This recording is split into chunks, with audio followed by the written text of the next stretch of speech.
Welcome to Pencil Leadership. I'm Chris Anderson, success and lifestyle entrepreneur, and I'm on a mission to help you realize your full potential so you can leave a positive mark on the world. So if you're ready, take out your pencils and let's begin. And if you want to make a difference in the lives of others, share this episode, go over to Apple Podcasts and follow us there to leave a positive rating and review. And together we can leave a bigger positive mark on the world. Welcome back, everybody, to another episode of Pencil Leadership. Again, I am Chris Anderson, your host. And what's that song? Travel the world, a song that we're singing. Come on, get happy. Yeah. Sorry about my terrible voice. I'm not a singer, but the Partridge Family, right? Come on, get happy. Family. What a great show. Yeah, what a great show and great message. Just, focusing on being happy. And I think we need that topic more than ever nowadays with things we've been through. And so I'm super excited for our guest today, everybody, because we're going to talk about just that, how to be happier in life. And so bringing you Mike Duffy onto Pencil Leadership today. And Mike is a TEDx speaker. He's a philanthropist. He's an author of multiple books, but he's an expert on being happy and creating that happiness in your life, among other things. And so we're going to just dial into that topic for today. Mike, welcome to Pencil Leadership today. Chris, thank you so very much. It is a joy to be on your show. Well, we're glad to have you for sure. I'm excited to dive into this topic of just being happier and how to be happier. But if you would, just high level, obviously you have a website, things like that. People can get the deeper version of your story, but just share a little bit about yourself and your journey for everyone to get to know you a little bit. Sure. So when I was 17 years old, my beautiful mother, who I was very close to, passed away in just 3 months. A very happy kid found himself in the pit of depression. We had no money. Both my parents are Irish immigrants with a 6th grade education. So I had to find my own therapy. So I read every book I could get at the library. I attended all sorts of seminars. I got a degree in psychology. I have been singly focused on the topic and science of happiness since I was 17 years old. And I have to tell you, Chris, it's been a great 6 years so far. I like it. That's good. I like that. I like the sense of humor as well. So for those who can't see Mike, he is not 23. Close. I would probably say 25. No, but no, that's good. I think our age is just a number. I'm 54 beautiful years old. All right, 54. That you're looking good for 54. So that's awesome. Oh, thank you. Yeah. And I think a part of that is our energy. I think being able to be joyful, being happy, I think that plays into how we age a little bit because of how we can deal with stress differently. So I'm excited to hear from your perspective, ways to be happier today. So where would we start with that? I guess we'll dive right in to be happier. What does that even mean to be happier? Because happy, comes and goes, joyful state. So what is happiness and what does that look like in life? Let me give you my happiness formula. This is what I'm known for. P plus P equals H. Purpose plus progress equals happiness. Okay? I like it. Most people think, when I'm retired. In fact, I was giving a presentation one time and I have a wonderful insurance guy and he came up to me afterwards and he goes, Mike, I figured out how I'm going to be happy in retirement, thanks to you. I said, what is it? He goes, I'm going to find a hammock by a beach, and I'm going to drink rum from sunup to sundown. And I said, no, that's the alcoholism recipe. That's not what I'm talking about. You haven't heard one word. You see, what I did 10 years ago, and what I would encourage everybody who can hear the sound of my voice right now to do, take out a piece of paper, or more importantly, on the Notes app on your phone, if you don't get it, if you don't have it, get it. Write down purpose on the left. In the middle, write down progress. And then write down the multiple purposes of your life. For me, it was be a great husband to my wife, Shannon. The second one was be a great father to my 2 kids. Be a great advisor in my happiness wealth management project, and on and on. We'll have multiple. And then you write down the action steps. You must take massive action in this life. You can't just wallow around in the muck and mire and expect happiness to come pick you up by the scruff of the neck. You must move. And when you do that, so for example, I wrote down to be a great husband. Every Saturday night is date night. And how did that come to be? Well, I started to recruit a stable of babysitters. So if one dropped out, I'd have 3 or 4 others to call. My wife understood that on Saturday night at 5:30, she would be relieved of her motherly duties and we would go do what she wanted to do. You see, my dad told me, Chris, the morning of my wedding, in love relationships, when you start out, you're butting heads, right? And then as time goes on, you become as one.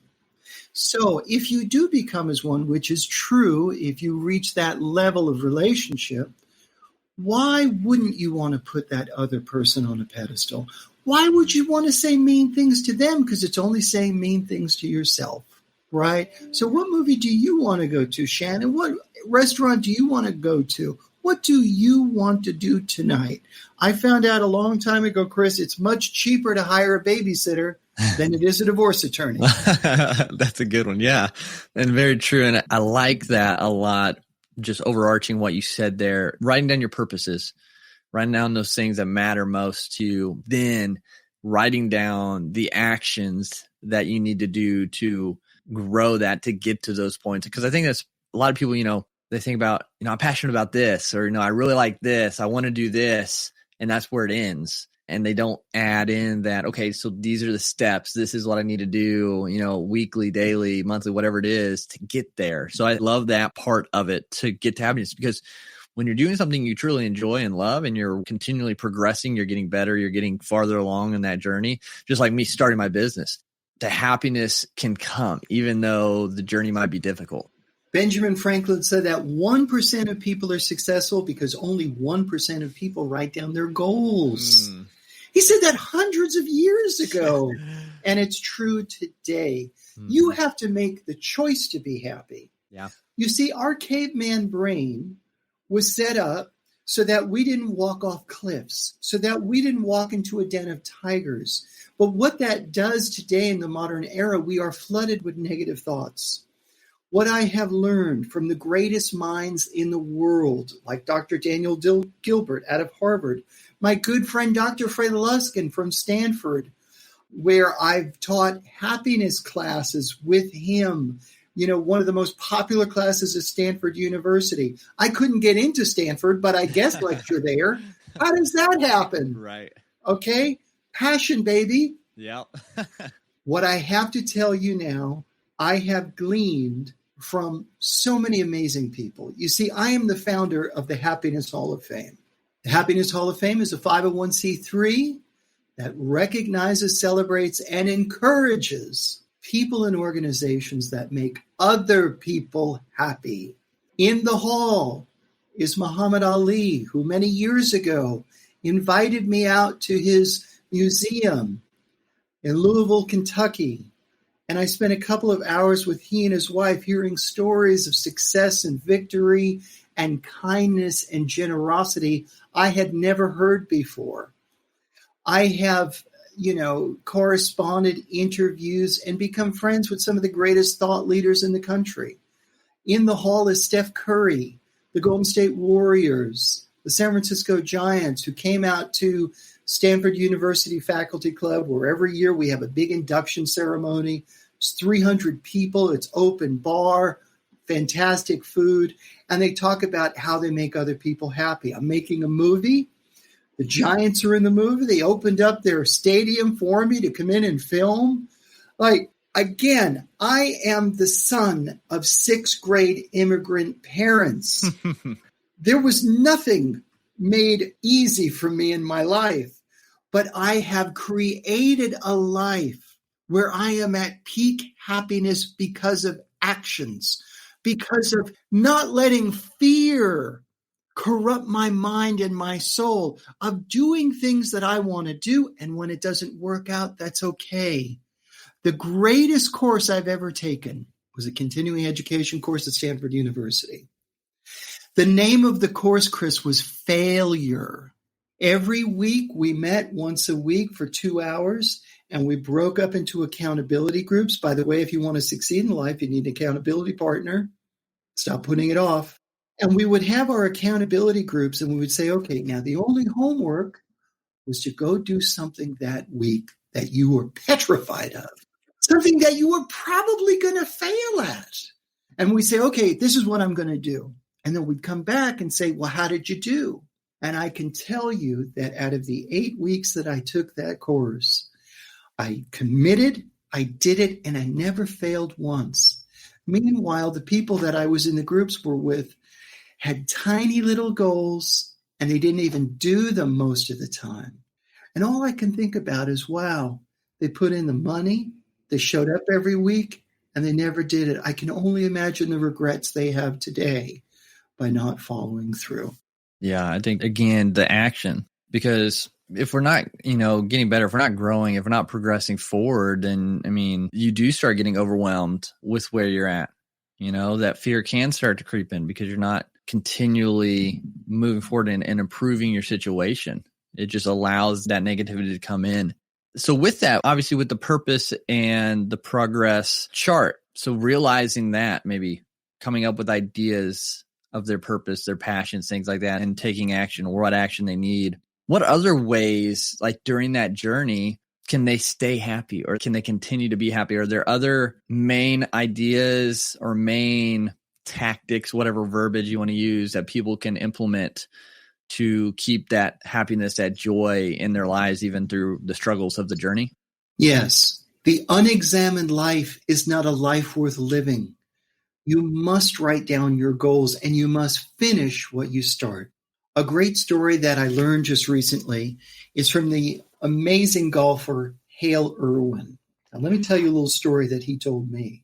Now, Hale Irwin is the 26th ranked greatest golfer of all time in a sport that is 600 years old and has kept records throughout that 600 years. So if you're the 26th best golfer of all time, you're pretty darn good. It means that you've come up with a system to not fold under pressure. With COVID, there is high anxiety. People are they've never felt lower. The world has never felt lower outside of a world war, right? Because we are isolated and we're group people. This is the story that he told me. I said, Hale, I watch films of you. I was watching the 91 Ryder Cup, the War by the Shore.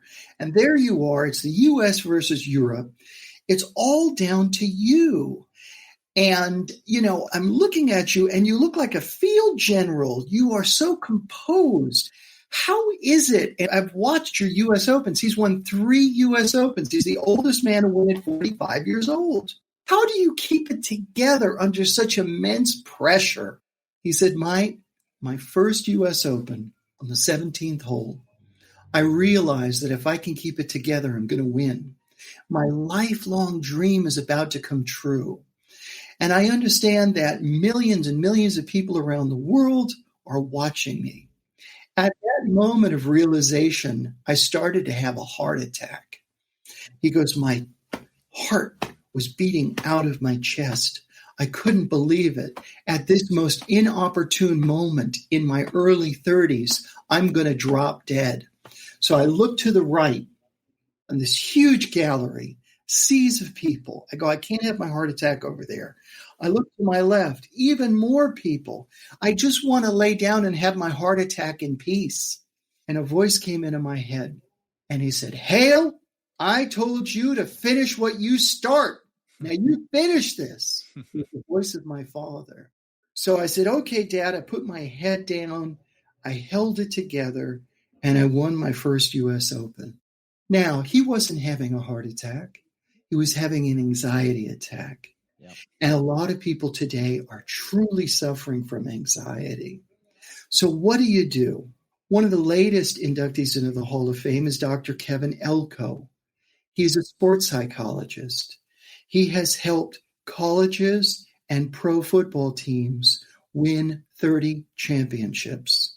Hire this guy, and there's a good chance you're going to win. He helped the Eagles beat Tom Brady when nobody counted in the Eagles. And what he says is plan for peace. We know in our lives that we're going to have rough spots. So you have to come up with phrases, sayings, fallbacks to keep you on purpose. He says, if you're going to fly to the East Coast from the West Coast and you have 2 stops, and this is going on during COVID, there's a very good chance you're not going to make it there on time. So you know that. So what do? Well, if you have to be there on that day and that time, you leave a day or two early. You have to plan for peace, right? And if you know that you're starting a new business and you know how difficult that is, what do? Well, you set up a network of people, right? You go out and you find, okay, you're successful at this. What steps did you take to do that? And you write them down, right? You come up with a plan. So plan for peace is what I would say. It's good too, because when you're doing anything, anything in life, you can plan for peace, like you're saying. And there's a point where planning then becomes a hindrance, of course, when we over plan, and then we stress because we're trying to plan and get every minute little detail in place. So we have to be aware of that, because that could creep in. But I love this plan for peace, because you can look at maybe the major things that you're going to need to accomplish. Okay, how do I do that? Or who can I meet to do that and take some of that stress off? Like when I started my podcast, I planned and I took information from successful people doing it. And then that's what I implemented. Instead of spending years doing it myself, I took the major information pieces, planned it in, and then went for it. And it helped, I think, me be at peace and be able to create the show a lot better than if I wouldn't have planned it all, or if I was still planning because it wasn't perfect, kind of thing.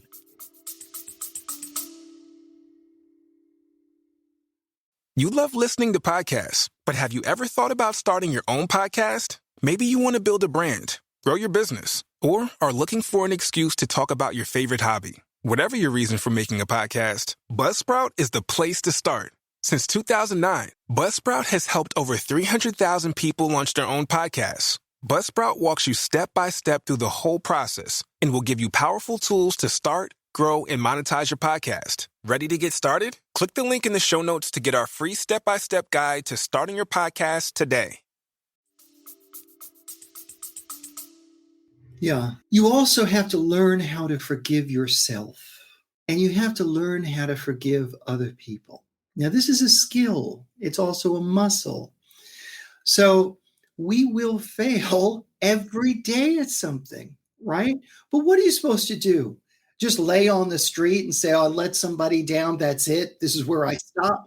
You are in a marathon. You have to keep on going. You have to keep on forgiving. Let me tell you a story.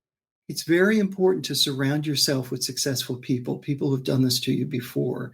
Some of the brightest minds in your community. You can reach out to them. They will react to you, some of them.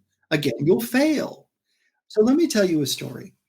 I don't know, 9 years ago or so, 10 years ago, I was reading the San Francisco Chronicle. I live on the West Coast. And it says there was an article, the most popular class at Stanford University is the happiness class, taught by Dr. Fred Luskin. I call up Fred. That's bold, isn't that? Call up somebody out of the newspaper. And I said, Fred, I didn't call him Fred at that time. I said, Doctor, I'm writing a book on happiness. It's an imperative that I get your insights. He calls me back. I said, where do you want to meet? He goes, I love Chinese food. I'm from New York. I go, I'm from New York. So we meet. And I say, doctor, I know that what you're known for is forgiveness. You wrote forgive for good, forgive for life, forgive your dog. Only kidding. And he goes, Mike, call me Fred. And that's when the friendship started. I said, Fred, I've read everything on forgiveness. I basically read everything on happiness, success, and resilience. That's what I do. I'm obsessed. I said, but I can't move forgiveness from my head to my heart. I know all the quotes, Mark Twain. I know, unforgiveness is like drinking poison, expecting the other person to die. I know it all. I can't forgive some people who truly hurt me. How do I do it? He said, Mike, close your eyes. I want you to think of one person that really hurt you. I said, okay. Now I want you to say, I forgive them. I did. He goes, you've forgiven them. It's over. Now move on. So what he told me was, forgiveness is a selfish act. You don't do it for the other person. You do it for yourself. Sometimes when you get a new phrasing or a turn on a word, a selfish act, all of a sudden, oh, that's the bridge I needed. My new superpower that I've been developing since that day is forgiveness. I don't have any weight on my shoulders of people that have screwed me over hard. It's gone. I pray for those people. It's almost like I'm so strong in forgiveness that I almost look forward to people screwing me over because it feels so good to forgive them. So that's what I want people to really get from today's talk. You must forgive yourself because you're going to mess up today, tomorrow, the next day. Yeah. And you've got to forgive others. Yeah. And that can even be part of your purpose. Like it could be a goal of yours is to forgive somebody who hurt you. So what's the steps you need to take? And maybe that for them, maybe that is reaching out and say, hey, I forgive you, like bygones be bygones kind of thing. Or maybe it is just, taking a time to think in your head and let it go, whatever it is. So I think these all, the Beatles, we could talk about that song, but I won't sing that for you guys. It's okay. But here's a very powerful word. And I didn't think this was going to catch on to the extent that it's caught on with people that I know. I have 3 levels of whatevs. So if something doesn't go the way you want it during the day, you go, oh, whatevs. And then if it's like, no, this is kind of a thing, you're like, okay, whatevs to the whatevs. That's level 2. Okay? And then level 3 is you sing whatevs to the whatevs. And it's so stupid that you laugh. Yeah. When you laugh, you're like, oh, well, okay, I can get over this, right? Yeah. So there's your 3 levels right there. Write that sucker down. That's because good. If you can laugh at yourself and laugh at your situation, it gives you power. Peace, you are in power. Don't let anybody steal your peace, including yourself. Yeah. So visually, that makes me think of a scene in James Bond Casino Royale with Daniel Craig. I mean, it's a little graphic scene. So, I mean, whatever. If you're going to go watch it, just be careful. He's sitting on a chair and he's getting basically hit with this big knot at the end of a rope. We'll just end it there. And it's painful. It does not feel good at all. I can't even imagine. But it gets to the point, and this is kind of goes with what you're saying about the whatevs or kind of laughing. He starts to laugh at the guy who's hitting him with this and starts to make a joke of it, which gets in that guy's head a little bit more. But, he just kind of throws it off. And it's kind of the same thing. If we can, see the silver lining, see the positives, see the laughter, laugh at yourself when you make a mistake, like things like that, it just changes something in your mind and the situation you're in to not seem as bad and allow you to cope or deal or get through those moments, kind of like with your 3 levels of whatevs and singing that. So I think that's a big point because, we're hard on ourselves so much and probably hard on ourselves more than we're hard on other people a lot of the times.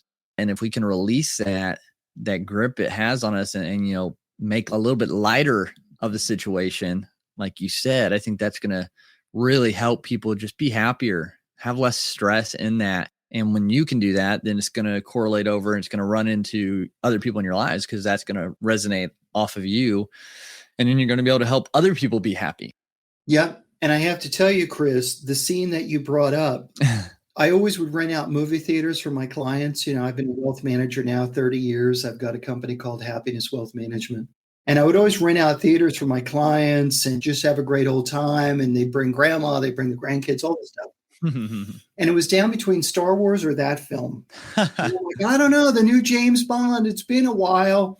And I decided to go with, I think it was Star Wars at that time. Okay. And when I went to see that James Bond movie and that scene came, I said, oh my gosh, thank God I didn't rent out this theater for that scene alone. But yeah, you're right. But a lot of people, I was born in the summer of love, 1967, and the 70s were all about finding yourself, right? I remember my mom, I was born in Brooklyn, raised in Queens. I remember my mom saying to a lady on the block, she's saying, hey, where's Frankie? He's a great kid. I don't see him anymore. And she goes, oh, Frankie went to go find himself, and that always stuck with me.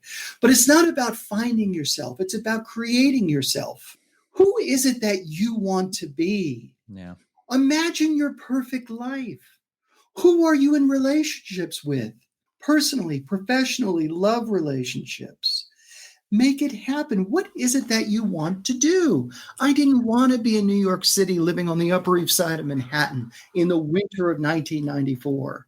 So I said, I can't take this anymore. I waved the white flag. New York City, you win, I'm out. And I moved to San Francisco. It was the greatest decision. My kids are now 4th-generation Californians on my wife's side. If you are not happy, you must move. If you do not like your job, you must leave. You must take action. Nobody can do this for you. Nobody can make you happy. You have to summon the power within you to make the changes that you need to make. Time is running out. This is not a dress rehearsal. There are no do-overs. You must create this perfect life that you've always dreamed of. You have the power. As long as you have a noble purpose, you are unstoppable. Absolutely. Wow. That's a great kind of thing to wrap it up on because, yeah, time is running out and we don't have, like you said, it's not a dress rehearsal. And so figure that out. Figure out what it is you want. And as long as it's a noble cause, like Mike says, you're unstoppable. And so start taking action, taking those steps. And I love that. And so, kind of with that, Pencil Leadership has 5 traits. The 5th being they were all created uniquely with a purpose to leave a positive mark in the world. So, having that noble cause of some sorts. So, Mike, when everything is said and done for you here on earth, what do you hope your positive mark is? The purpose of my life is to help other people get happier. It's very simple. And I know that I do that. So that will be my mark, a legacy of happiness. I love it. And it ripples out. And that's the gift that keeps on giving too. One of them. So Mike, it's great to have you on the show. And I'm super excited and honored that you'd be on here and share all these traits on how to be happy and how to, turn your life around to be more happy with what we're doing. But before we do kind of sign off here, where can people find you? What do you got for them? Or where do you want them to connect with you at? Well, if you would like to have a great guest speaker at your church or school or your company, you can go to MikeDuffySpeaks.com. And there you can see my 9-minute funny TEDx speech. And if you want to learn more about the Happiness Hall of Fame, happinesshalloffame.com. There are great inspirational videos there on some of the people who have been inducted. Awesome. Well, yeah, everyone, make sure you check out all that, get to the site, see the Hall of Fame, and yeah, just continue to learn from Mike and become happier through the resources he puts out there. Again, Mike, thank you so much for being on Pencil Leadership today. Well, Chris, it has been a joy. And I just want to say to folks, you are the author of the story of the rest of your life. Make that story one of amazing adventure, generous giving and helping others, noble purpose, a legacy of kindness, incredible joy, and pure happiness. Thank you and God bless you, Chris. And thanks so much for tuning into this episode today. If you found value at all from this episode, please leave a rating and review on Apple Podcasts. It just helps us get this show, these messages out in front of more people. And don't forget to share this with someone who you think could benefit from listening to as well. Now let's go out and be pencil leaders.